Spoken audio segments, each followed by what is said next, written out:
ñu jox kàddu gi Fatou Abdou Ndiaye moom it moo tàbbi ci waxtaan bi ginnaaw ba ñu la nuyoo. maa ngi lay fay bu baax Mouhamed nuyu également Ndeye Timet nuyu la bu baax a baax monsieur Tall. alors ma ñëw ci Clédor Allemagne ci boppam moom moo peut-être affirmé que ne mi ngi ci ay négociations avancées avec le Sénégal mais le président de la République Macky Sall li mu wax moom mooy joxewul benn affirmation dans ce sens tout simplement que le Sénégal est prêt à négocier ak les pays européens ci lu jëm ci loolu nga xam ne mooy sunu hydrocarbures sànq monsieur Tall mi ngi wax aspect géopolitique mais est-ce que teeluñu pour wax ne Sénégal pare na pour jël gaz bi ak pétrole bi jox ko Allemagne.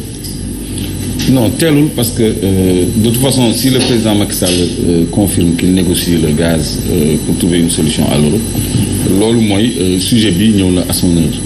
C'est pas mauvais bu fekkee ni c'est un partenariat gagnant-gagnant. Parce que ñun suñu pétrole duñ ko naan suñu gaz duñ ko naan dañ koy jaay aussi lu ñu soutenir suñu développement. Donc si les contrats sont bien négociés. ñun ñu gis ci suñu bopp c'est ce que tout le monde cherche mais déjà ngeen dégg dans mes précédentes communications ma doon leen wax ne les Européens comptent sur le gaz de Saint-Louis pour briser le monopole russe sur le gaz européen. booba conflit bi judduwul woon sax en Ukraine. donc préoccupation boobu dafa gën a tar fi mu nekk nii ci contexte conflit Russe-Ukraine et Russie-Europe. Parce que ñoom ñëpp xam nañu ils dépendent très fortement du gaz russe pour seen développement te c'est des pays industrialisés. ba noppi c'est des pays froids yoo xam ni en période d'hiver dañuy soxla énergie bu bëree bëri donc léegi sur le plan géopolitique Russie dañu contraindre européens yi pour ñu fay en rouble wala en yuan c'est la monnaie chinoise. parce que ñoom dañu ni dañ leen di génne ci transaction interbancaire yi ñuy wax SWIFT donc te ñoom ñu ngi leen di menacer de geler leurs avoirs dans les banques européennes kon Russie li ñuy def c'est normal sécuriser seen xaalis. parce que ku la ni damay ku téye sa alal ba noppi exclure la ci système bancaire am. mais loo continuer di ko fayeeku ci même système boobu donc ñoom ils se sont tirés une balle dans la jambe déjà. si bien que ñoom ñoo poussé Russie dans les bras des Chinois. te yuan pour ñu ko xamul on l'appelle RMB aussi c'est admis dans l'escarcelle de la Banque mondiale ça veut dire que léegi devise la donc mën na servir aux transactions boursières mën nañ ci coter les marchés les matières premières. Donc le yuan est entré en bourse le yuan est devenu une devise. Léegi sur le plan géopolitique mondial un pays comme l'Iran qui s'entend pas avec les États-Unis la Chine la Russie ñoom bu ñu amee choix entre le dollar et le yuan le choix est vite fait ñoom yuan la ñuy jël. donc fi mu nekk nii Poutine yuan bi la bëgg a renforcer au détriment du dollar donc on y était déjà vers une dédollarisation dollar day gën a wàcc. un pays comme le Venezuela nga xam ni dañu suuxlu son principal opposant pour mu daaneel Maduro qui veut remplacer Hugo Chavez ba noppi geler seen ay avoirs ñooñu bu ñu mënee jaay ci yuan duñu soxla dollar te conflit bi. Russie dañ ko préparé def ay réserves d'or Chine aussi def na ay réserves d'or si bien que sanctions économiques yi ñoom duñ ko yëg par contre européens yi bu fekkee ni dañ leen privé du gaz un pays comme l'Allemagne par exemple dépend à 65% du gaz russe les entreprises seen coût de production dafa multiplier par 60%. donc léegi loolu day jëm ci inflation boo xam ni kenn du ko mën a soutenir te inflation bi am na muy toll day récessif maanaam day delloo économie gannaaw. Finlande on a fermé le robinet ñoom 100% seen gaz russe lay jóge. mais maintenant cette décision peut-être. Quelle décision bi nga xamante ne kaddu yi nga xam ne jóge na ci rencontre boobu le président de la République. non nañu analyser rencontre bi d'abord parce que aujourd'hui Sénégal loolu nga xamante ne wax na ko qu'il est prêt à négocier avec les pays européens ci lu jëm ci gaz bi nan la war a demee selon vous ak jàpp nga ne doon na njariñ ci réewu Sénégal. pour contextualiser ni mu war a demee mooy ñun ñu gis ci suñu bopp parce que opportunité d'écoulement la. parce que dañu nekk en pole position en position stratégique parce que suñu gaz bi fu mu nekk nii or la. parce que dafa ñëw ci contexte boo xam ni. dafa am crise mondiale dafa mel ni yàlla ñun la liggéeyal. waaye novice mais bu fekkee ni suñu président dafay comporter wu comme valet maanaam def ni ko tubaab yi sant parce que il est convoqué et non invité au sommet du G7 bii ñëw au mois de juin pour mu wax lu leer ci ci solution bu muy trouver Europe ci seen gaz bi.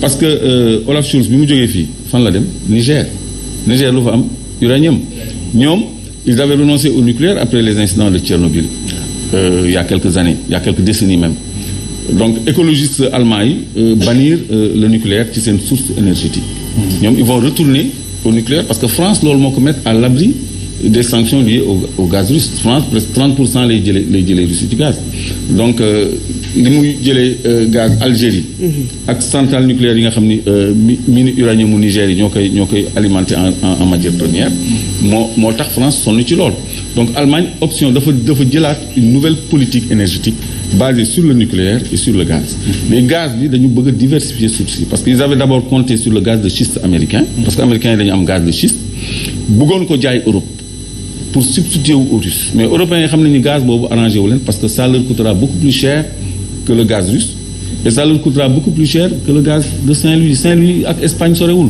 gaal yi dañuy mbëkk dem Espagne et il y a un projet pour ceux qui ne le savent pas d'un oléoduc buy jógee Nigéria ba Espagne loolu moo retardé suñu production gaz mais tout est fin prêt FID yi signé nañ ko mooy Final Investment Decision def nañu tous les travaux de développement donc dem en phase d'exploitation kese moo des donc léegi gazoduc boobu day permettre ñu acheminer toutes les productions africaines vers l'Europe sans ñu teg ay tankers wala ay méthaniers sur la mer nga xam ni volumètre wala débitmètre lañ lay connecté ni la bon tu as un flux de tant de mètres cubes ou de tant de barils ñu facturer et instrument de mesure yi ñoom ñoo koy paramétrer ñoom ñoo koy gérer parce que ñoom ñooy détenir la technologie sous-marine parce que ça se passe à 2000 mètres de fond 2 kilomètres sous la mer ñun duñ fa dem di contrôler lu fa xew donc loolu moyen la pour pomper le gaz sénégalais africain parce que ñun ñoo gën a jege États-Unis donc loolu muy première kii stratégique et puis ñoom ils partent gagnants parce que on a des rapports de change défavorables parce que ñun dañu ni ñun 10% la ñu am ci suñu alal tubaab bi mu am 90%. boo demee États-Unis doo fa am loolu Allemagne bu demee États-Unis mën na fa am 90%. donc on part sur des rapports défavorisés. donc loolu la ñu war a taxaw xool. est-ce que béy wayul mbuus. béy wayul mbuus. xam nga lu tax béy wayul mbuus. parce que ce bloc de Saint-Louis là. parce que ba ñuy jël décision boobu par contre yeggseeguñu ci fu ñuy naan ubbil nañu yeneen réew yi pour mën a jaay sunu gaz wala sunu pétrole. muy 10% yooyu nga yor. waaw d'accord mais xam nga contrat boobu. bu ngeen seetloo mais c'est l'affaire Petro-Tim. le bloc de Saint-Louis.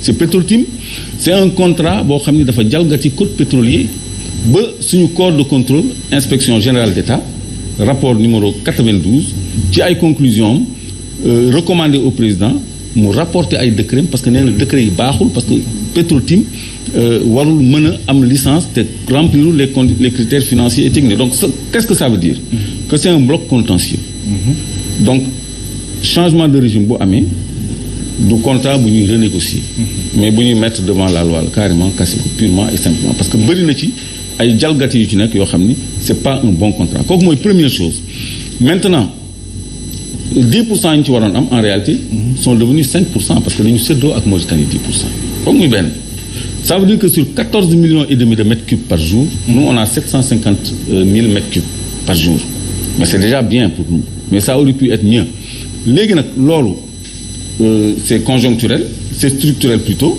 mais li nga xam ne moo conjoncturel mooy situation bi ñëw présenté à nous comme une aubaine ñu waroon ci gis suñu bopp même augmentation prix du pétrole ak produits pétroliers yi lu ñuy profiter la parce que nous sommes en phase de production pétrolière kon bu prix bi yéegee ñun lay bénéficier donc président Macky Sall li ko war mooy imposer sa situation incontournable pour que Sénégal fii la Sénégal war a doxee am li mu bëgg ci tubaab yi yëpp donc mais mënuñu mais je rappelle aussi également que Matar Cissé ex-ministre de l'énergie du pétrole avant muy dem dafa signer ay contrat d'achat et de vente déjà sur le gaz du Sénégal loolu la ñuy renégocier parce que daf ko signer balaa muy dem ñoom jaay nañu bu yàgg kooku muy benn. ñaareel bi y a un projet gas to power boo xam ne mosoon naa ko fi évoqué dafa am un quota de gaz bu waroon dem à la production d'énergie au Sénégal. notamment ay turbines à gaz du Sénélec. mais dañ ko dévoyé jox ko West Africa Energy bu ñoom Arona Dia ak ñoom Samuel Sarr. donc doxalin yooyu. alors ci doxalin yooyu ngay wax autant de révélations yoo xam te ne souvent da nga koy wax. jëm ci et pourtant bu ñu gisee. je cite des sociétés je cite des noms je cite l'État je suis très précis. alors c'est clair Clédor mais ci loolu bu ñu gisee doxalinu président de la République parce que fii la woote woon ndaje boo xam ne société civile ñu bari ñoo xam ne ay acteurs lañu. ci répartition des recettes yi nga xam ne mooy jóge ci pétrole ak ci gaz ba jàpp ne 90% budget bi dafay jëm ci nguur gi 10% intergénérationnel est-ce que mënuñu wax ne quand même am na cette volonté pour que lépp jaar yoon ci li nga xam ne moom mooy jóge ci sunu pétrole ak sunu gaz bi ñuy tàmbalee wax daanaka bu ñu duggee ci 2023 ñu tàmbali def lii di exploitation bi. Ah, moi je me prends la tête vraiment parce que ce gouvernement est trop fort en communication parce que il vous a fait croire que 90% des revenus pétroliers et gaziers dañ koy affecté au budget. dafa ne maximum 90% la ñuy affecté au budget minimum 10% la ñuy affecté aux ressources intergénérationnelles ça veut dire que dafa am benn marge de fluctuation parce qu'initialement dafa bëggoon répartir en 3/4 égaux léegi loolu poser problème parce que dañ ci communiquer mu def ay minima ak ay maxima c'est une fourchette c'est pas 90 j'attire votre attention c'est au maximum 90 c'est imprécis une loi ne doit même pas être imprécise une loi doit être précise maximum 90 20% c'est moins de 90 c'est dans la fourchette minimum 10% aux générations à venir minimum 10% 30% c'est minimum 10% donc il y a une fourchette boo xam ne daf ciy fay maintenant au moment il s'est aménagé une marge boo xam ne on n'a pas lu dans son jeu donc c'est pas ça donc moom répartition revenus pétroliers et gaziers c'est un flou donc ça ne traduit pas pour moi un homme averti une volonté de faire profiter aux Sénégalais de ces ressources-là. Tout à fait. Parce que loolu lu lëndëm la lu ñu teg suñu kanam. Très bien dañuy wax ay ñuy. surtout que balaa ñu ñëw ci Samba. surtout que affaire bloc Saint-Louis bi wax naa tantôt que signé nañu ay contrat d'achat et de vente sur la production déjà. Absolument. donc li ñuy renégocier fi mu nekk nii. mooy naka la ci Allemagne. ak yeneen dëkk yi. di amee nang lañ leen di séddee. loolu moo tax ñu convoqué ko G7 parce qu'il y a déjà des documents qui ont été ratifiés. donc loolu mooy problème bi daf leen war a jox ay garanties yu claires et européens yi ñoom mënuñu jëlee feneen gaz bu yomb bu dul ci ñun parce que gaz de schiste bi ça ne les arrange pas. donc léegi pratique yooyu dafa mel ni rek Total bi mu ñëwee fekk ñu jox le bloc de Rufisque bi nga doon wax à African Petroleum bi nga xam ne Frank Timis moo ko moom également mais foofu aussi Total c'est une des plus grandes entreprises de pétrole.